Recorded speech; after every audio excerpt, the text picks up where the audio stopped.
Give him water. I got mine. Get hers. She's hers. All right, guys. So thank you. Welcome for being here. Positive respect. And if you guys have at any point have any questions, go ahead and throw them on the chat. Okay. Can you see us? Yes, they can see us. So this is Paul's book. Paul is, I'll show you. The book is right here. And Paul is actually from the Bay Area. He grew up around here. Oh, Northern California. Where did you grow up? I grew up all over. No, okay. Where, when you were, let's see, 8 years old. Where were you when you were 8 years old? California, Santa Rosa, Fairfield. Santa Rosa, Fairfield. See? Vallejo. I consider that local, right? Yeah, right. So then his mom was a third generation Mexican. Yeah. And she was a farm worker that because of the farming job, they have to they move around. Move around, exactly. I was just making sure that we're recording. Yes. All right. So this is right here in the background, but I'm sharing my screen so they can see this. This is the first time you have ever seen them. And how you guys doing, man? I met Paul about a few months ago through my friend Blanca, who has a boxing gym here in Pacifica. She said Bianca. I said Bianca. It's not Bianca, it's Blanca. Hello. But my speech is Bianca. It's a boxing speech. So this is what happens when you don't learn your language. Sorry. So I love Paul's story right from the beginning. I saw him on Facebook. My friend Blanca was interviewing him and stuff. And I love his story. I love his positivity, his energy. And I go, you know what? I have to get the book first. And once I start reading the book, I'm like, I definitely need to bring him to hopefully inspire you guys to, I know these are tough times for everybody. And we need to be resilient and to dig deep and to survive, to be, not just survive, but to conquer, to be better. And I think Paul's story is very inspiring to me, and I'm hoping that it's inspiring for you guys as well. Sorry, I'm probably very sweaty. So this is in the early session we have Paul Shannon. Paul Shannon, the writer, and he's from England. And his thing was also do in life what inspires you and do it well. But that's another story. I wanted to play a little bit, maybe the other one, maybe this one. This one. This is when Paul became a world champion back in 1990. So I'll just show this to start and then we go back to the beginning. Okay, let's see. Let's see. Show the ninth round. Shouting, Banke. Which one are you? And I'm sure there's a lot of people here shouting Goza, for Zaragoza. Oh, there's a cut beneath the right eye now of Daniel Zaragoza. That could be a real bad one. It looks very deep from here. But fortunately, below the eye, you're not very often going to get a fight stopped. On the rope, Zaragoza absorbing punishment here in round 9. And a different tempo to start the round by Banke. He has come out very, very strong in this round. He's got to quit doing that. He's got to quit posing after landing those combinations. It's like swimming upstream, chick. You do so well and just pose and let this guy start beating you. He's got Zaragoza's left eye nearly shut. He's got to be able to land those right hooks. This is not an easy fight to referee, but the superior work of John Thomas has never been more in evidence. Right above us now. The champion getting in some shower and zone. And here's Banke fighting back. Zaragoza covering up. Zaragoza appears to be in trouble, but he fights off of the ropes. Oh, good shot! Down it. A left hand put him down. In the 9th round, just like their last meeting. In June, he knocked him down in the 9th. of John Thomas. And this could be a 2-point round unless Zaragoza can counter with a knockdown of his own. Now let's see if Paul can capitalize again. He's hurt. Legs are wobbly. Take it easy, Wood. And Zaragoza says, come on, you're not going to beat me unless you knock me down. Boy, is he tough. Banke's hitting with everything but the ring post. The referee has to determine when a man cannot defend himself. That has not come into play at all yet. Zaragoza is defending himself. He's awfully hurt, Chick. I know it. Those body shots have hurt him. He can't see. I don't think he wants to continue. That's it. He's out. That's it. Wait a minute. The winner is Paul Banke, the new champion. And the first to extend congratulations, put his arm around the champion, is the ex-champion, Daniel Zaragoza, whose face is a mass of blood. It is. So there you have it. This is the moment, combination moment of hard work and dedication. So I wanted to go back to the beginning and ask Paul about what inspired, which I have a lot of questions from my students that have turned in, and they wanted to know what inspired you to become a boxer. What was the beginning? And also at any point, if you have a question, type it on the chat. Mr. Brian, Mr. Pan, and myself will be screening the chat and jump in, adults, at any moment. Thank you. Camacho, you're in private, so can you give me co-host? Sure. Go ahead. Yeah. No, are you no, did you give me co-host? I am now. All right, cool. So if any moment, if you have a question, please send me a direct message to me and I'll relay it near the end of the class when we have another Q&A session. So if any question at any moment of time, send me a question. All right. Brian, we talked before, Brian. How you doing, Brian? Yes. Brian, Hey, here on our last nice session. seeing you again, Paul. Nice seeing you again. So going back, when you were little and what made you go to the first time, put your head into the gym? I know what happened was I played football. And can you hear me? Yes, they can hear you. What happened, I played football and baseball at a young age, and I got one trophy. And like one trophy out of 3-4 months, man. Like, man, when bro fought one time, he got one trophy. I said, damn. Back then, I was only 12 years old. I want a trophy. You know what I mean? You got one fight, got one trophy. And so I am doing the sport. I was being a single parent with a single parent mom. You know, and so any sport was good. It doesn't matter. What happened was I started 12 years old. I started boxing, and when it was great, you know. At 12, I started going around in Texas, Arizona, California, New Mexico. At 15, you know, when you play a sport, you might go next town over, maybe next state. At 15 years old, I went to Ohio. Ohio, man, that's really. At 16, I went to New Zealand. I've been in 12 countries, very blessed, you know. And remind you, I'm poor Mexican. I got a single parent mother. I shouldn't say poor Mexican, but poor, just being poor brought back in those days, the 70s. And so a single parent mother, and I got to do all neat. And I got to find ABC World Sports as amateur several times. It was a blessing. It was a great sport, you know. I never think my dream was going to Olympic Games. They make that, but you know, it was a great sport. You know, I never hung out with the homies, the homeboys, and stuff, the gang members. I wanted to, but I never fit in with them. You know what I'm saying? My homeboys were in my gym, and so. Like I was telling people earlier in our class we had a Zoom meeting, they don't care if you're playing golf, tennis, or any sport you play is good. Any sport's good for kids. You know, it's very disciplined.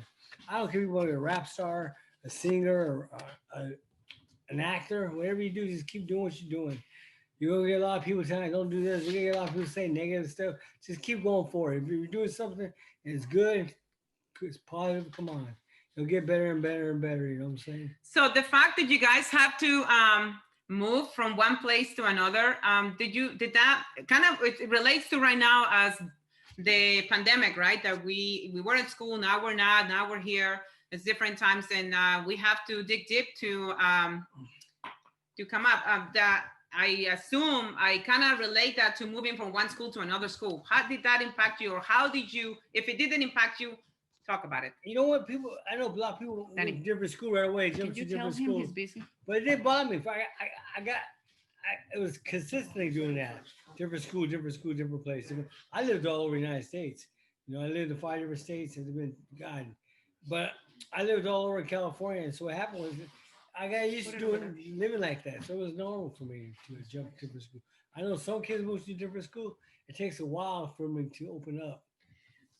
So you think this was actually good for you? It made you stronger. It made you more resilient to the fact that you were in different schools. Right. Well, I guess, yeah. It was just natural for it was natural.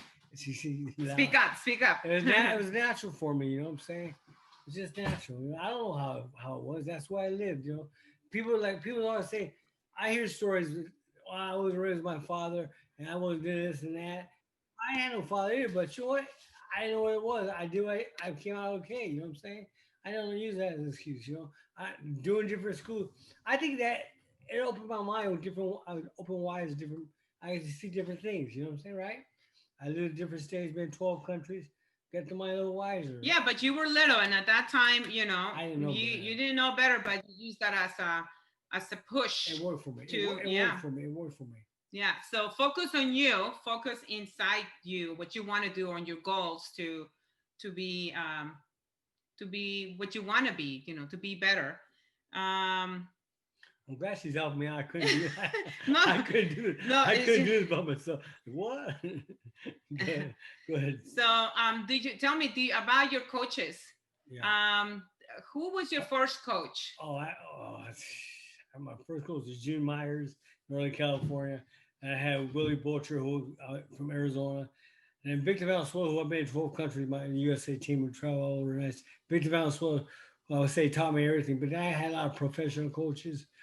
I mean, to have a lot of coaches in the sport, it's not really good. It's not really good. But then again, it can work for you. I use everything for each coach, and build me as I am. There is something positive out of every person. Right, that's right. So you learn from everybody. So they say in a sport boxing, to have all these different coaches is not good. That means you jump around, means it means you're loose. No, but it worked for me. Just like the school. I used to go in different schools. You know what I'm saying? I talk a lot. I talk to everybody. I talk too much. But that's a good thing. That I think that is a result of you and the environment that you grew up. That not that no shame, but you are more easy. You're easy to talk to other people because you're used to that. So who is do you have one coach that you remember the most or that inspire you to be better?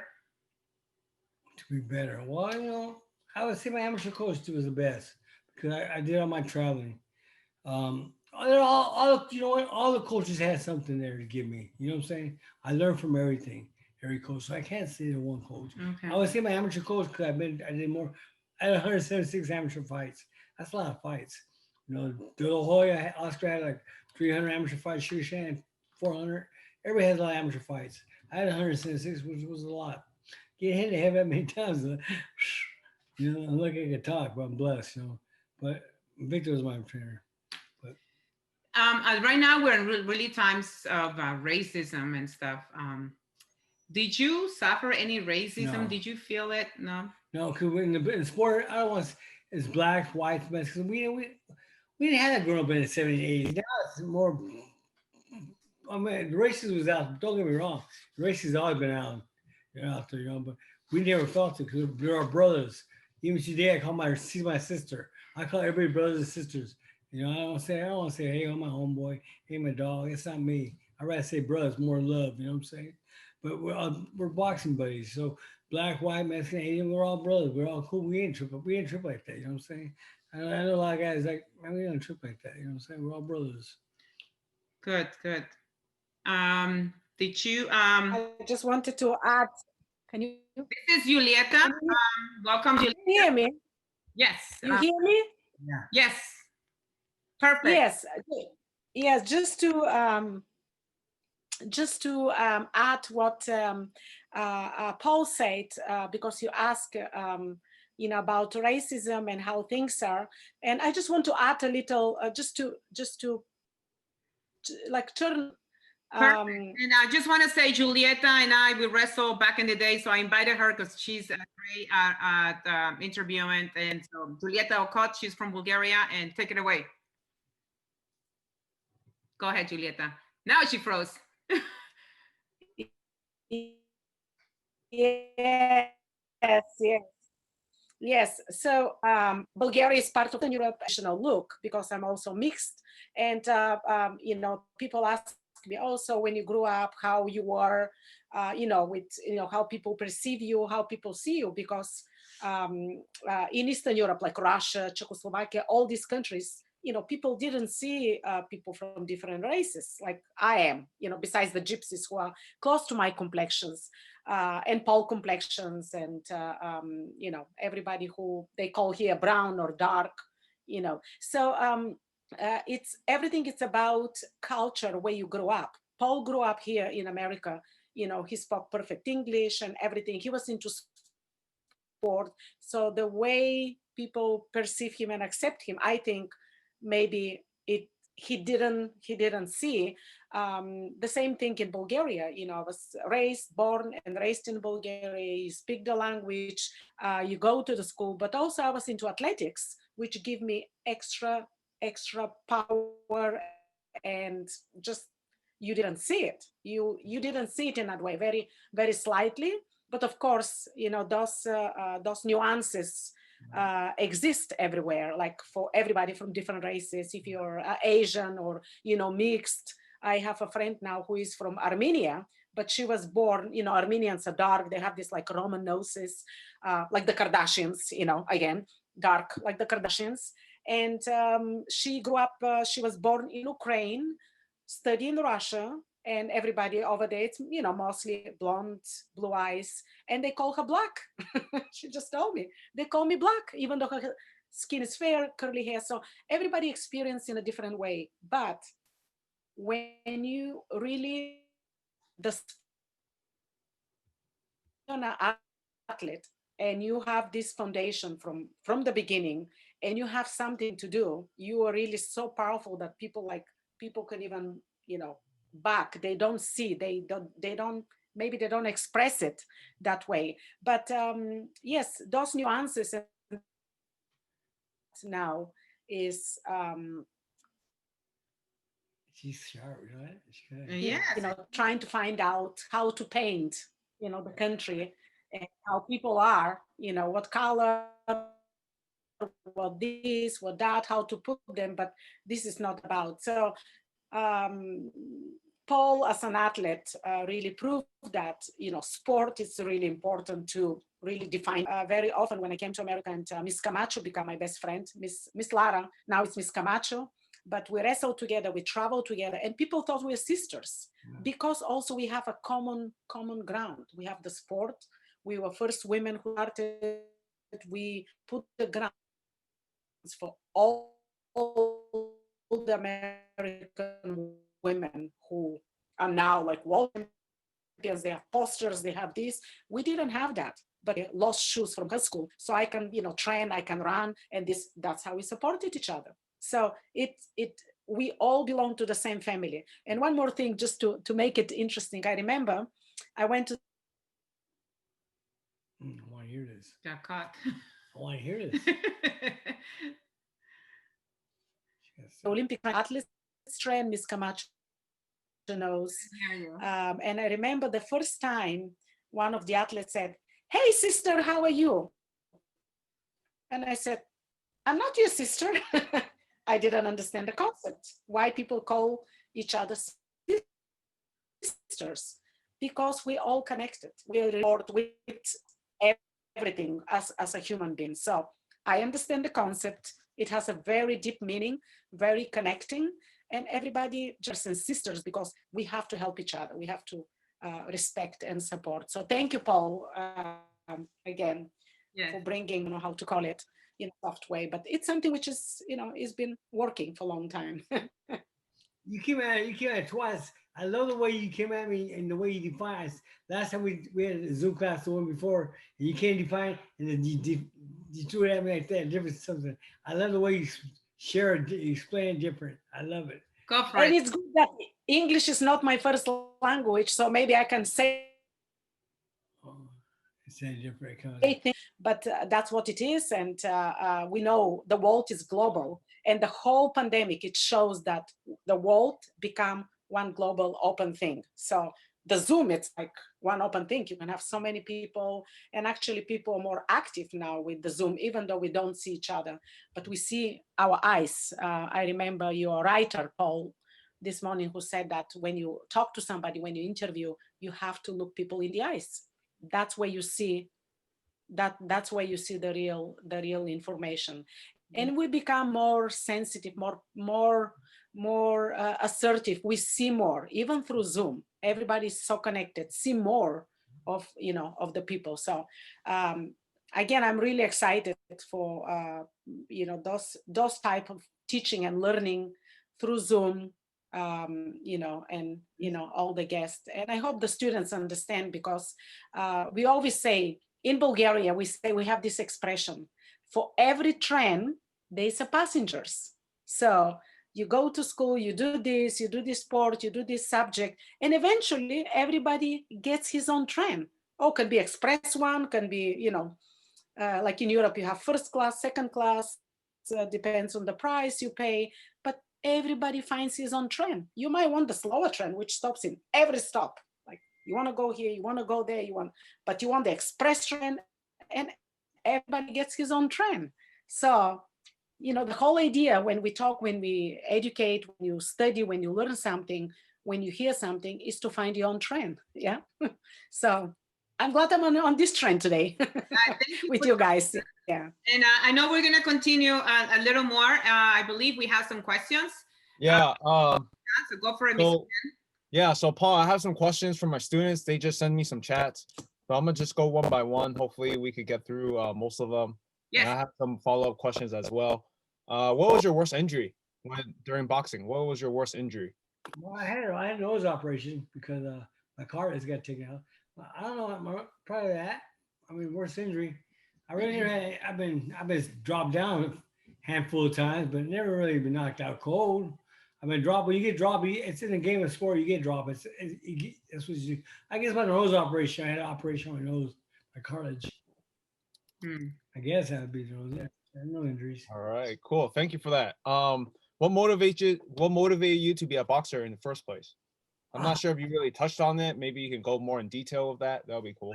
you know what? It's just once I did the sport, I know my aunt and uncle and my family members are watching me. Oh, when you're a young kid, and you got family members. Hell, he's doing sport. They come root you on and they come support you.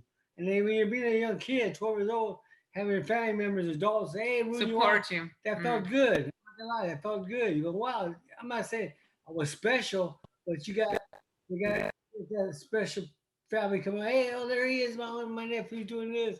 My nephew, and that felt good. It felt good. You know what I'm saying? Yes, it feels good, but this is also, I know many of you guys, like when I came to this country, I didn't have anybody, and you just have to look inside, and it doesn't matter. It's wonderful to have your family around, but at some point, it's going to be just you, yourself, and you. So you got to come out and do it for yourself, and that's it. Dig deeper. Go ahead, Mr. Penn. All right. Next question. Hopefully that answers your question, the person who asked. Next one is if you could go back and change your fighting style, would you change your move set, your style? Like, talk about what you do when you're like fighting. What's your thought process, and if you could change it. Oh, that's a great question. I never had it told that. No one told me that before. I had 176 amateur fights, so I know how to box. I got boxing skills. I know how to box. When I went professionally, I know how to bang. So bang is what going head on and fighting toe to toe. And that was a crowd pleaser. So to be honest, you say what would I change? I don't think I would change anything because I know how to box, but my bang was maybe the champion I am. You know what I'm saying? Became a world champion. So I wouldn't want to change nothing because that's what made me become world champion. You know what I'm saying? I wish I had boxed a little better, as a professional, but I didn't. You know what I'm saying? But that's what made me the person it is. Kind of Hmm. bang. I was a crowd pleaser. Crowd pleaser. Crowd pleaser. Yeah. Is that what Crowd pleaser. Yes. The crowd gets you going. So the more they scream, the harder he punch. This also kind of follows up to the next question. And when you're boxing, like, what is your goal? Do you just want to take down the opponent to the ground out of aggression, or is just like, hey, you know what? I took him down. I'm good. I'm winning. Or is it more like, hey, I'm gonna beat the heck out of you, kind of thing? Like, what, can you talk more about that? Well, you know what? As a sport, being a professional athlete, there's some guys have attitude problems. Me, I'm gonna go after this guy. He's gonna come after me. We trained for this month, so many months for this fight. He trained so much. I'm gonna get this guy. After the fight, we hug each other. My time won Zaragoza. The first time I fought Zaragoza, I fought on June 22nd at Shane 9. I knocked him down in the ninth round. What happened was he got up, won 12 rounds. He won the fight. The second time I fought him, knew I was gonna get him because I was there before. And I was like, man, I ain't gonna let this guy beat. I want that world title. That time I want it. I want to beat his butt. I want to say something. I'll beat his ass. You know what I'm saying? But I want to beat his butt. And I did. I want that fight because my world title. The first time, you gotta understand, fight for a world title. I was like, man, I was nervous. I was scared. Man, fight for a world title. No way. And I didn't do my best. The second time, I knew I was gonna get him. The second time, I knew I wanted. So you know what I mean? So no, I would never after God. Yeah, every time I say I want to fight, yeah, you want to win. Of course you want. It's competing sport. You want to win. Even today I'm still competitive. I go jog still. I still jog in the morning. I go in my jog. I go. I wish I was still fighting. So the first time you lost against him, Zaragoza, and then you said, heck, I'm gonna come back after this guy and beat him. And you worked harder, or what did you do differently? I didn't. No, I did. I worked hard. I worked hard. We got a new trainer came in. We brought a trainer in. I ran hard.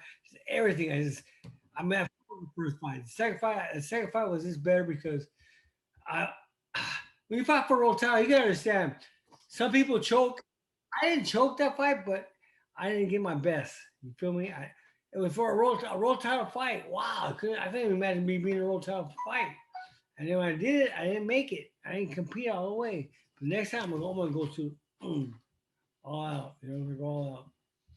Thank you for that. I guess that kind of answered the other question. That another student asked, "What was your hardest opinion? What was your hardest opponent?" Yeah, I feel like. Do you feel like you answered that, or you have another opponent you could think of that was really hard fight? The toughest fight was in Korea. I was in Korea, defending on a world title. And what happened was I don't back up. I don't back up none of my fights. So this Korean backed me up to 10th round. I had my eyes closed for 4 rounds. My eyes were closed. And I was like, man, the guy, he's dirty. And I was in Incheon. They wanted that world title. He was elbowing me. He threw me punches in my neck. I was in my corner. I almost want to cry. I was hurt. The guy was hitting me up hurt. They wanted that world title. And what happened was I knocked him down in the 11th round. My eye was closed for 4 rounds. Couldn't see on one eye. I knocked him down in the 11th round, knocked him out in the 12th round. I was like, oh my God. That was my toughest fight ever. And that was a hard fight. I won, thank God. It was a tough fight. It was August 1990. Yeah. Okay. Another student just asked. Oh, okay. This is some interesting questions. Keep questions coming, guys. Good question. Yeah, these are some interesting questions. I'm gonna just go down the list. So, what was the most painful fight you've experienced? That was a Korean fight. A Korean fight. All right. So that question's answered for you. After the fight, you gotta take a drug test or a urine test, a bathroom use. And so what happened? As a matter of fact, when I walked out of my dressing room, they were throwing bottles at us. I brought my own. They were pissed off. They were pissed off at me because I wanted the belt. They wanted to keep the world title, but they were all mad at me. It was like a riot, and they were mad. And we were in Incheon, Korea. So what happened was I had to go to the bathroom. I couldn't for a urine sample. I couldn't do it because the guys hit me in the gut so hard. And so when I had to piss for a sample for drug test. For the sample. Yeah, it came out all blood. It was all blood, urine. And my head was swollen and I had to fight. Oh, gosh. It was a hard fight. It's on. If you guys watch the YouTube, it's on a YouTube fight. It's a good fight. Wow. You want to tell us about the time you went to Russia and you fought in Russia? Yeah. Tell us about the fight. As an amateur, But yeah, this was 1983 as amateur. We were USA and Moscow. So you were representing the United States? Right, representing. At what age was this? 17. 17 years old, traveling. Oh my God. So 1983, yeah, I wanted to go to Moscow. I loved it, We were there with 24 guys there. What happened was, even as a professional, I never been fine. I mean, it was, USA and Russia had a thing going on back then. It's not like not a thing like it was now, but the Coliseum was like, wow, it's a pack full of people, and pack full of people. Like, oh my God, they're even when they're interviewing after a fight. I was like, amazed. Look at all these people, man. 'Cause they want to see the Russians beat the Americans, And this was after the 1980 or before? 83. And 83. So in 1980, United States boycott the Olympics. The Olympics. So there was, very big controversy and stuff. So these were one of the first times that it was still international teams were coming in, especially United States. It was good. It was fun. So then you what happened in the fight? Did you? I beat him. Yeah, you beat him. That was on. It's on ABC. It's on YouTube too. It's on YouTube. I got a lot of fights on YouTube. I beat the guy with a great fight. Got ABC over 3 rounds. Great fight. Mike Tyson saw my fight as an amateur. I came back. Mike, that's a fight. Mike talks. Nice kids don't know Mike. Yeah. Tell him the story. More stories. Mike Tyson, okay. He liked it. That was it. So let's see. A few more questions. Hopefully it's relevant. Have you ever been bribed to lose? If you were bribed to lose, yeah. No. Yeah, I assume so. Was there another is there a fight that you will consider easy? What do you think? I don't know about that one. So all my fights are tough. Because the way I fight, I go head on. I fight. I fight guys with records. My last fight was a guy's record was bad. I thought I was gonna beat this guy. This guy gave me a war. Matter of fact, he beat me. No. So never underestimate. Yeah. So I retired. I said, man, you know what? I was in a party scene. I didn't do it all.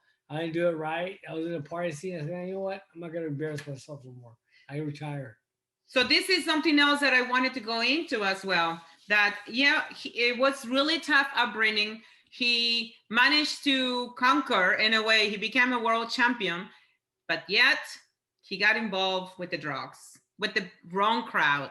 And this is where you guys right now need to make the decision to say, I am going to be away from drugs. I'm going to pick my friends and I'm going to follow somebody that is positive and that is going to take me somewhere. Because these are, again, building steps. So unfortunately, Paul got into drugs, and you want to talk about that? What happened? No, I just got caught just hanging out with people and friends, just like the peer pressure. Peer pressure. Yeah, just everyone hang out. I'm not gonna lie, start with some marijuana, drinking, and it builds up and builds up. People so marijuana is the gate opens. The gate open to drugs. It's okay now. It's not okay, for me, But no, it's just it's 2020. Every family member has a problem with a drinking or drug problem. So if you had a chance back now, if you know what you know now, would you do drugs? And no, right? No. So when I grew up in an environment kind of the same thing, full of drugs, and I use their example to say, you know what, I am not going to do drugs. I'm not going to do that. Right. So hopefully you guys use him as an example of what to do first and then what not to do. Right? Yep. All right. So I guess it's almost time to go. So I'll ask one more last question. Out of your life experience so far, what is some tips you could leave with the younger generation? Like leave with all of us. What is some tips you would tell us to have us to always remember?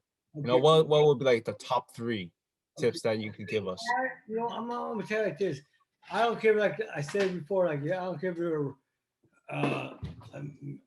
want to sing and you want to be or any kind of sport, any sport you want to do what you want to do. Just keep doing it. You're gonna get all these people come at you different ways, all these officers. Just keep going forward. Whatever you want to do, rap art, want to be a singer, an artist, play golf, bowling. Just keep going forward. You know what? Everybody knows what's right from wrong. We all know what's right from wrong. You know what I'm saying? Just go straight. You're gonna get a lot of people come at you different ways. Some of people gonna be all negative and be your friends, but just keep going forward. Just take life and be positive. Be positive. Life is too short these days. You know what I'm saying? And you know what? You see all these people doing sports or whatever. Get a career. Go for your goal, man. Go for your goal. Come on. It's fun. Life is fun today. Look where I'm at now. That's a blessing. I turned my life around. I got better. I turned my life around. Life got better for me. I got sober now. 6 years clean and sober. Got a book out. I had a gym a couple of years ago. Life got better for me. All right, great. Thank you for that. So it is almost time to go, and it is Thanksgiving, huh? Go ahead. Macho? Oh, okay. Yeah, it's almost, and it's next week is Thanksgiving, so everyone have 1 week off. So remember to please stay safe. Also, enjoy your time with family. Stay away from the screen as much as possible. So get your work done now, so you don't have to worry about it during the week. All right, y'all. Please remember to always be a better version of yourself, like always. Yeah. And each day is an opportunity for you to grow, for real. Each day is an opportunity for you to grow. Keep your heads up. Remember, pandemic is not gonna be forever. What you're gonna be like once you step out of those houses in the future. Yeah. All right. Look in the So- mirror and see what is it that you want to do. What you want to do, not your friend, not your parents.